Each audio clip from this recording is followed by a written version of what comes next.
வாழ்க்கையில நான் பார்ப்பேன் என்ற நம்பிக்கையோடு கூட இந்த ராஜா என்ன செய்தான், ஆண்டவரிடத்திலே கடந்து போனான். போகும்பொழுது சொல்றான், ஆண்டவரே என்னுடைய பிள்ளை பலவீனமா இருக்கிறார். ஆனா இயேசு அவங்கள பார்த்து ஒரு காரியத்தை சொல்றாரு, நீங்க விசுவாசிக்கிறீங்களா, நீ நம்புறியா அப்படின்னு சொல்லி ஆண்டவர் கேட்கல. சில இடங்களில் சிலருக்கு அற்புதத்தை ஆண்டவராக இயேசு செய்யும் போது அவர் கேட்கிற ஒரு காரியம், நீங்கள் விசுவாசிக்கிறீர்களா, உனக்கு விசுவாசம் இருக்கா, நான் இதை செய்வேன் சொல்லி உனக்கு நம்பிக்கை இருக்கா அப்படின்னு சொல்லி கேட்பார். அல்லேலூயா. எல்லா இடத்திலையும் இயேசு தன்னுடைய அற்புதங்களை அவர் சரீர பிரகாரமாய் உலகத்தில் வாழ்ந்த நாட்களிலே ஒவ்வொரு மனிதனுக்கும் அற்புதம் தேவைப்படும் பொழுது அவங்க பக்கத்துல போய் அவங்க கேட்பார், உங்களுக்கு விசுவாசம் இருக்கிறதா? அல்லேலூயா.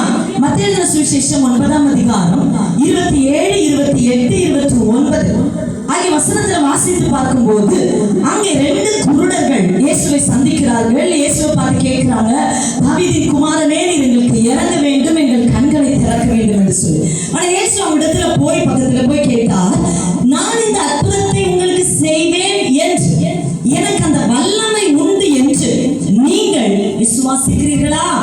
உடனே அவங்க சொன்னாங்க, ஆமாண்டவரே, நீர் இதை செய்வீர் என்று நாங்கள் விசுவாசிக்கிறோம்.